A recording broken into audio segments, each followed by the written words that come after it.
안녕하십니까? 러빙타임 새벽을 여는 예수 묵상 시간입니다. 오늘의 예수 묵상 범위는 마가복음 10장 1절로 12절 말씀입니다. 오늘도 이 말씀 속에서 하루를 살아가는 데 필요한 영적인 힘을 얻게 되기를 간절히 소원합니다.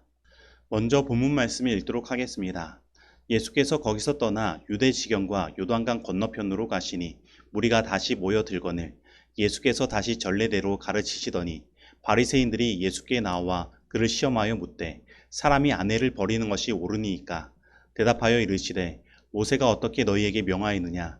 이르되 모세는 이혼 증서를 써 주어 버리기를 허락하였나이다. 예수께서 그들에게 이르시되 너희 마음이 완악함으로 말미암아 이 명령을 기록하였거니와 창조 때로부터 사람을 남자와 여자로 지으셨으니 이러므로 사람이 그 부모를 떠나서 그 둘이 한 몸이 될지니라. 이러한즉 이제 둘이 아니요 한 몸이니 그러므로 하나님이 짝지어 주신 것을 사람이 나누지 못할지니라 하시더라.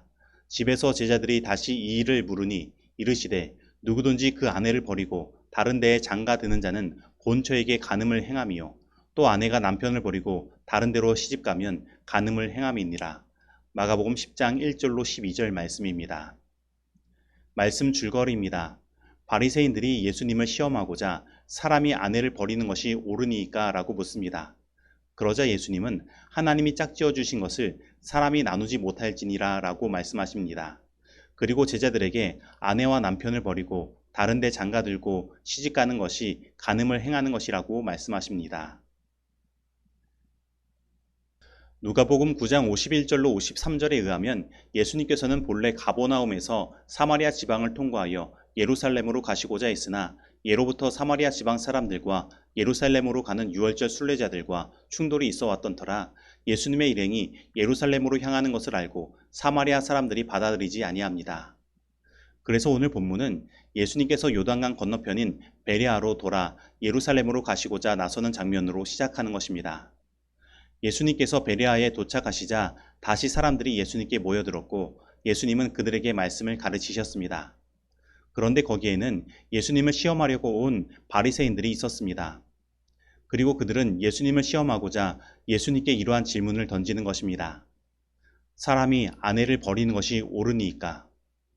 사실 바리새인들이 이러한 질문을 던져 예수님을 시험한 목적은 몇 가지로 생각해 볼 수 있습니다. 첫째, 바리새인 중에 아주 엄격한 율법주의자들인 샴마이파는 가늠한 이유 외에는 이혼을 못한다고 하였고 자유적인 헬라파는 무슨 조건이든 이혼이 가능하다고 하였는데 가령 아내가 밥을 하다가 밥을 태워도 이혼이 가능하다고 말하였던 것입니다. 그래서 이 두 파는 이러한 문제를 가지고 첨예한 대립관계에 있었던 것입니다. 그런데 예수님께서 이 문제에 대답을 하면 이 두 파의 싸움에 예수님이 휘말리게 되는 것입니다. 그리고 둘째, 당시 헤롯은 이혼을 하였고 침례 요한이 이를 반대하다가 죽었으므로 예수님께서 이 문제에 대답을 한다고 하면 예수님도 침례 요한과 같은 운명에 빠뜨릴 수 있기에 예수님을 함정으로 몰아가려고 한 것입니다. 다시 말하면 예수님은 이 일에 어떤 자신의 견해를 말하더라도 함정에 빠질 수밖에 없는 그러한 상황에 놓이신 것입니다. 그런데 예수님은 이러한 상황을 그 질문을 던지는 자들에게 이렇게 반문하심으로 그 시험을 이기신 것입니다. 모세가 어떻게 너희에게 명하였느냐? 예수님은 이들에게 내 생각에는 이런데 라고 말씀하지 않으시고 성경의 말씀으로 돌아가 생각하도록 그들에게 반문하신 것입니다. 그리고 바리새인들은 그 예수님의 질문에 신명기 24장 1절로 2절의 말씀을 들어 모세는 이혼 증서를 써줌으로 이혼을 허락하였다고 대답한 것입니다. 하지만 이들의 이 대답은 자신들의 견해를 가진 해석된 말씀이었습니다. 모세의 말을 그냥 문자적으로 취하여 이혼 증서를 써주면 얼마든지 이혼할 수 있다고 생각한 것입니다. 그러나 예수님은 그들이 대답한 성경 말씀을 말씀하신 하나님의 근본적인 뜻을 성경을 토대로 풀어주셨습니다. 사실 모세의 율법은 정상적인 상황에서 주어진 것이 아니라 인간의 완악한 죄성으로 인해 어떤 제한이 필요하였기에 주어진 율법이었던 것입니다. 사실 하나님의 본래의 뜻은 모세 이전의 창조 시에 드러난 것입니다. 하나님께서는 창세기 2장 24절에서 이러므로 남자가 부모를 떠나 그의 아내와 합하여 둘이 한 몸을 이룰지로다 라고 말씀하시며 최초의 결혼식 주례를 하셨습니다. 그리고 이 말씀은 문자적으로 한 남자와 한 여자의 결합을 이야기하며 일부일처의 하나님의 뜻을 이야기하고 있으며 그 둘이 한 몸이 될지니라의 말씀에서 몸은 단순히 육체의 결합이 아니라 인격 대 인격의 결합으로 나타난 것입니다. 그리고 이러한 결합은 하나님께서 이끄신 결합이기에 하나님께서 짝지어 주신 것을 사람이 결코 나눌 수 없는 것입니다. 그러면 우리는 오늘 이 본문 말씀에서 무엇을 깨달아야 할까요? 첫째, 우리는 하나님의 말씀을 볼 때 언제든지 나의 해석적인 견해를 가지고 바라볼 위험이 존재합니다. 그래서 우리는 하나님의 말씀을 볼 때 성경이 성경을 해석하도록 해야 하며 본래 하나님께서 우리에게 주신 그 뜻이 무엇인지를 보아야 하는 것입니다. 특별히 성경을 자기 생각대로 푸는 일들은 도덕적으로 수준이 낮은 사람들이 자신의 죄를 버리기 싫고 그 죄를 더 지속적으로 행하기 위해 성경 말씀에서 그 정당성을 찾으려는 일을 할 때에 많이 일어납니다. 그렇다면 오늘 나는 어떻습니까?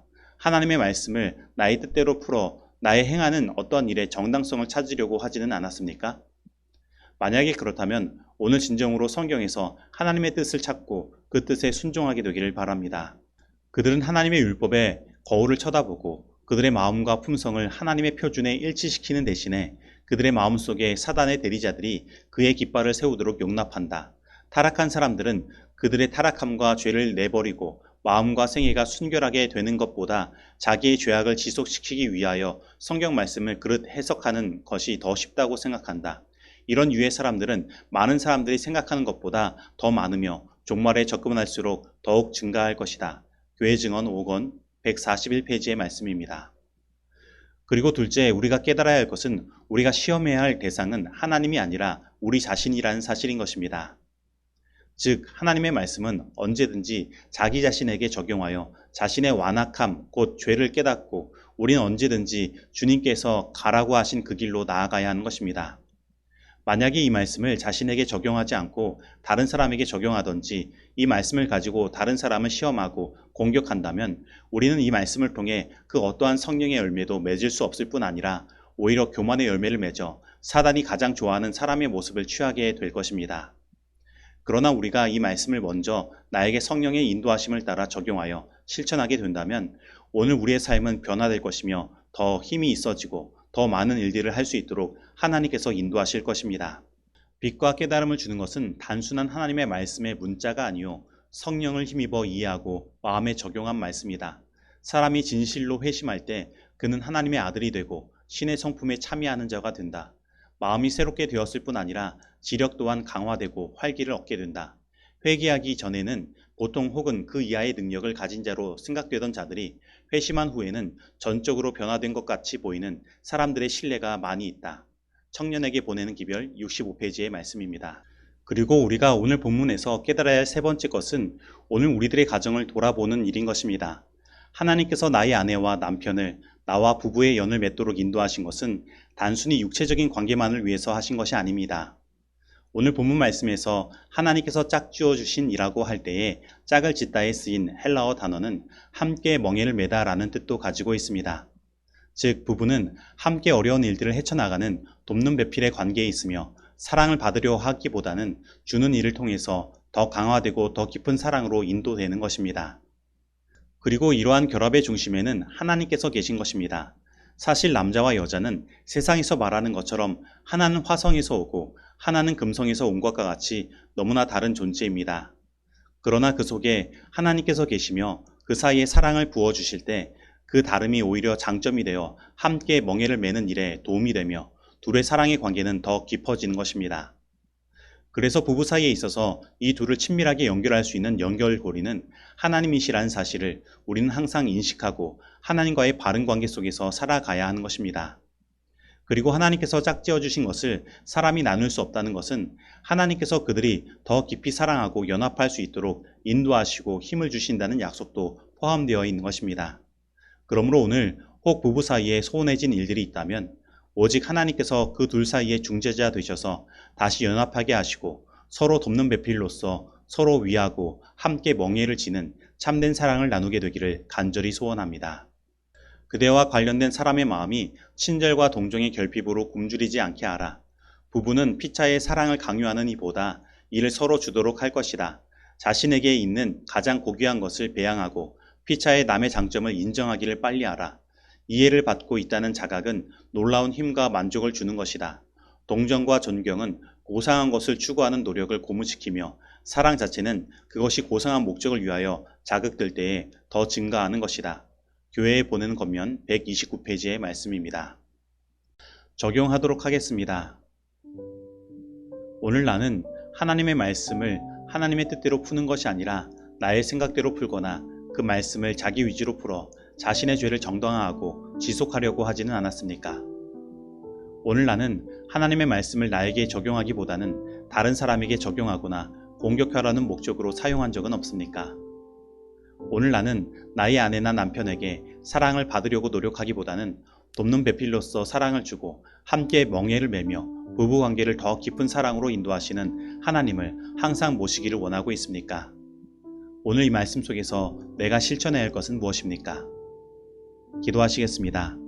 하나님 아버지, 오늘 우리들이 하나님의 말씀을 볼 때 내 생각과 내 뜻대로 풀지는 않았나 생각해 봅니다. 그리고 하나님의 말씀에 나의 삶을 맞추는 것이 아니라 나의 삶에 하나님의 말씀을 맞추려고 하는 그러한 일들이 없었나 생각해 봅니다. 하나님 아버지, 이제는 저희들 오직 성령의 인도하심을 따라 성경을 풀게 하시고 오직 그 말씀 속에서 하나님의 뜻을 발견하여 그 뜻에 순종할 수 있도록 인도하여 주옵소서. 그리고 이 말씀을 내가 채찍과 회초리로 사용하지 않게 하시고 오직 나에게 이 말씀을 적용하여 나의 삶에 성령의 열매를 맺도록 인도하여 주옵소서. 그리고 저희의 가정을 돌아봅니다. 주님, 저희 가정들의 사랑의 중재자가 되어주시고 사랑을 받기를 기다리기보다는 먼저 사랑을 주며 돕는 배필로서 역할을 서로 하며 함께 멍에를 매는 진정으로 더 깊은 사랑의 관계가 되는 그런 관계가 될 수 있도록 우리의 부부관계를 인도하여 주옵소서. 예수님의 이름으로 기도드립니다. 아멘.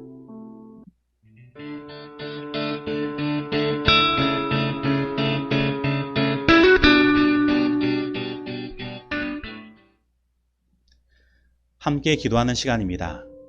오늘의 기도 제목은 서중환 앞에 장막 부흥회와 가족 행복 캠프를 위해서, 그리고 오늘 우리들에게 들려지는 말씀들이 울리는 꽹과리가 되지 않고 진정한 사랑의 변화를 가져올 수 있도록 성령을 허락해달라고, 그리고 우리의 모든 가정들이 하나님 안에서 진정한 행복을 누릴 수 있도록 기도하겠습니다.